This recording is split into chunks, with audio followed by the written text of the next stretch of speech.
Demek sen çikolata istiyorsun ha? Hı hı. Öyle yani mesela. Bir çikolataya anlaşabilir miyiz diyorsun? Evet.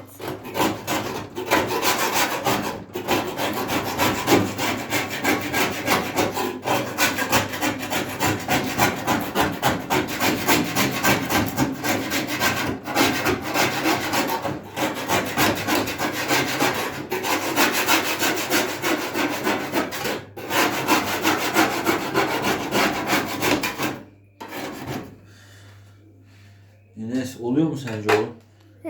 Bence oluyor baba. Şimdi seni çekiyor. He? Seni çekiyor. Beni mi çekiyor? Seni çekerken o da çekiliyor.